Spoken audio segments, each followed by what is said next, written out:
Good afternoon, Elwood City. This is DJ Nikki, WXCD 107.3. This is your Saturday news wrap-up with Jonathan Cortez from elwoodcity.org. Hi, Jonathan. Hello. He's excited today. Can you hear it? I'm excited every day, especially Fridays. I always have to pick on him because he always sounds like, who was that guy with the monotone voice? Ben Stein. Have you ever heard of him? No, because you're young. Yeah, what's that from? Ben Stein, he was in like Ferris Bueller's Day Off. He played the teacher, and then he did the Visine commercial. He was like, I know the Visine "Do you have guy. dry Yeah. eyes?" Yeah, that's always what you remind me of until we get you started on a topic that hits your passion button, and then all of a sudden you like completely come to life. But I don't know. I kind of like that whole smooth tone that you have going on. I should get you to do a show, like a music show. Cindy Antonassi recently mentioned that we need someone to do a smooth sounds kind of show. You're shaking your head at me. I don't know about that. I think we're going to enlist Bob James to do the smooth sound show. He has that really like, you're listening to smooth sounds. He kind of has that voice, you know, that typical radio nighttime DJ voice. It's kind of cool. Anyway, what are we going to start off talking about this week? What has happened in the news this week? Well, this whole weekend is the Seussical at Riverside. If people are into musicals, it's a Dr. Seuss musical. That's what I thought. Yeah. It's an amalgamation of several different Dr. Seuss stories into like one. And they made it into a musical. It's not, like one story then one story. It's all mashed. It's all like a big remix. Wow. Of That's a kind bunch of neat. of. It's amazing how many adults, because everybody thinks of Dr. Seuss as being a kid's thing, but it's amazing how many adults who were reared up on Dr. Seuss are still in love with this, character creator. My daughter's teacher made a Dr. Seuss skirt the other day and wore it because it was recently his birthday, and she wore a skirt just covered in Dr. Seuss characters. My daughter thought it was amazing. They thought it was the coolest thing ever. Meanwhile, today's kids don't hear a lot about Dr. Seuss anymore, so... What? I know. That's what I was just thinking whenever she was talking about that. I said, well, I should have your teacher come down here and we'll do like a Dr. Seuss hour special or something for the kids. What do you mean they don't know about Dr. Seuss? No, my niece, she's never even heard of Dr. Seuss. That's a tragedy. I know. Well, it's just the whole, generation changing and different things. Like when my kids were younger, it was the big Barney boom, so everything was Barney. And then beyond that was Teletubbies. But, my generation before that was Sesame Street, Mr. Rogers. So my fiance said something about Mr. Rogers in front of one of my kids. And my kids go, who's Mr. Rogers? And my fiance, he goes, oh my God, you just killed my inner soul. Because he couldn't believe that my kids didn't know who Mr. Rogers was. Yeah, that was still before me and I knew about it. Yeah, yeah. But I didn't watch it. I was afraid of a lot of kids shows. Were you? It was weird. I mostly just watched John Wayne movies when I was little, obsessively. And now you do not look like a Western kind of guy. I really don't like John Wayne at all anymore. He's probably one of my least favorite actors, but I watched like obsessive amounts of John Wayne movies. Wow. In the I 90s. think at some point in my life I did watch John Wayne and Bonanza and all that because I think that my grandma used to sit me down in front of the Disney Channel. And I'm pretty sure that on the Disney Channel back then is when they played the old Westerns right behind like Lassie or My Three Sons and stuff like that. But yeah, I thought everybody knew who Mr. Rogers was. And I thought everybody knew who Dr. Seuss was. And then my niece goes, well, who's Dr. Seuss? She had no clue. But that's exciting. So it's at the Riverside High School all weekend this weekend. Yeah, there was one on Thursday, Friday. There's 2 today and 1 tomorrow. Oh. And what seemed kind of cool about it was they're not using that many like props or backdrops, and the costumes are more abstract. Oh, yeah. Like if you sort of remember this, but in Dr. Seuss books, it's very minimal how much illustrations there are. It might just be a character and like a bush. Yeah, and like a crazy looking tree. Yeah, and that's what the stage is going to be. Oh, that's neat. Yeah, and I guess there's also some breaking the fourth wall and such, like the Cat in the Hat character actually interacts with the audience. Oh, wow. So that's neat. I'll have to consider that for this weekend. So what else is going on? Well, January, the ranch burnt down, but there's going to be a benefit dinner March 26th on Saturday at the Wayne Township Fire Hall from 1 to 6. So, Okay. yeah, you can find out more information on elwoodcity.org. Okay. Yeah, I see a lot of people around town with signs and stuff up that say help the ranch. And I know that somebody set up a GoFundMe account to raise money for them. And it's just right because the ranch has held too many poker runs for me to even count of how many families they've tried to help out.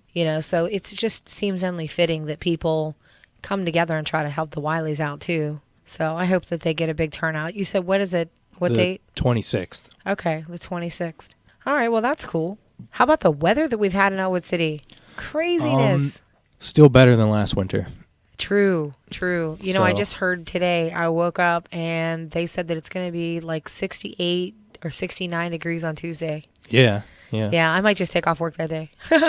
So any winter where there's more days above freezing than below freezing is Exactly. Yeah. a winter to me. And actually, I liked when we had the big heavy snowfall 2 weeks ago because our Elwood City street crews took care of the streets, but then we still had all that massive snow everywhere, but I was still able to get around. So I liked all the snow. This morning, actually, we were going through McDonald's grabbing some breakfast, and the little trees that they have, around McDonald's, the kind of snowfall we had last night was like that really fluffy kind of snow. So it literally sat on every single branch. And it was so pretty that my friend who grew up in Florida took out his camera and was taking pictures of trees at McDonald's. I said, "What are you doing?" He's like, "'Cause the snow is so pretty." He said, "When you live in Florida, you never, ever, ever see snow." And I said, "Well, I don't mind snow as long as the streets are clear." So I don't know. I'm still itching for some warm weather to come. I'm just waiting for Tuesday to roll around. So what are your plans this weekend? Are you going to go see the Seuss remix musical? I might, Yeah. but I think I might do that too. yeah, I don't have anything defined. All right. Are you like one of the people like, I don't make plans? I sometimes make plans. It depends. My brother used to tell me I don't make plans because it ties me down to responsibility. Yeah, that's kind of how I feel. Yeah. You don't want the accountability of breaking plans with somebody. Anything else in the news this week? It's a little anecdote, but in the police reports, it was somebody from out of town, but he got pulled over for a DUI and used another person's identity. So I didn't get the whole thing, but I'm guessing he just didn't have a license on him, and then this claimed that claimed this to be other person somebody was, else. and then later on, the police get a call from the actual person who can verify that he's the actual person, and said, well, this guy has done this before and Wow. used my ID when he's got arrested. So it doesn't work out. It's not a good idea. How did the real person even know that he had wrongfully used his ID? I don't understand. Oh, a mutual acquaintance told them. Oh, okay. Yeah. Okay, so if somebody called me up on the phone and said, "Hey, somebody used your name and driver's license number," I'd have called too. Yeah. Yeah. Actually, I used to be married for 18 years, and there was a time when my husband then didn't have a license, and he was driving, and he got pulled over, and he used his cousin's name, and said they believed him. They let him go. What I thought would be really ironic is when you said it was a little antidote. Well, here's what I was hoping for. I'm so cynical today. Here's what I was hoping. I was hoping you were going to say that he used someone else's name, only to find out that person had a warrant for their arrest. That would have been fabulous. That would have been a lot better. Yeah. So anyway, I told you I'm a little cynical today. Too much sleep. I usually run on 3 or 4 hours of sleep. But last night I had 4 hours of sleep, and then I got up for 3 hours, and then I went back to sleep for 3 hours. And that extra 3 hours has just done me in. It's just made me ridiculous. Huh. So last week's news wrap-up show was pretty awesome.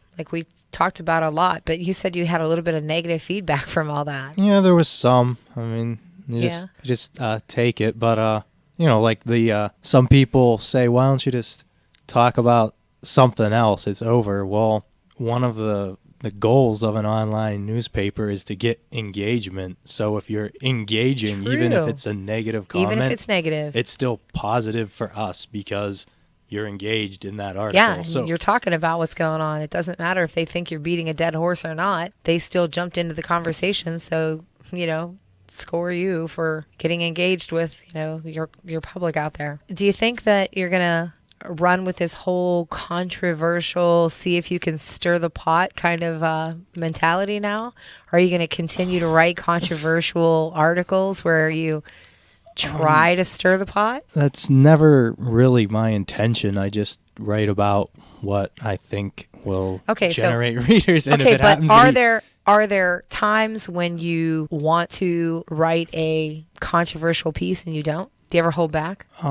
If it's going to be something that just isn't relevant to elwoodcity.org, then then yeah. But like if I feel something is appropriate content, well, it would be me and the owner of the paper feel that it's something that's appropriate content. I don't shy away. Like the controversial aspect is a side effect. It's not something that's intended. Okay, so everybody knows I hate politics. I don't get into politics. I'm one of those people that will complain about my government and not vote. That's me. But over in other states, the whole Super Tuesday thing. What'd you think about who's in the front running? Happy? Donald happy, Trump. Not happy.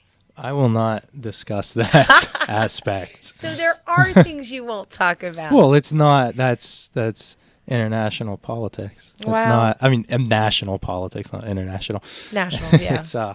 It's not Elwood City. I mean, I am personally not a fan of Donald Trump. I do not have anything nice to say about that. So are there any candidates that you would be a fan of? Either of the Democrat candidates. Yeah? Yeah. Okay. Because I hear you talk about politics a little bit, but I've never heard you tell me who you would like to see win. Well, we'll say I'm in my 20s. I'm college educated, so just statistically speaking, there's a much higher chance that I'm a Democrat and that I would be a fan of Bernie Sanders. Okay. All right. Fair enough. All right. So do we have anything else to talk about for this week's wrap-up? Oh, I think that's a wrap-up. All right, then. Thanks to Jonathan Cortez and elwoodcity.org always for coming in here to WXCD 107.3.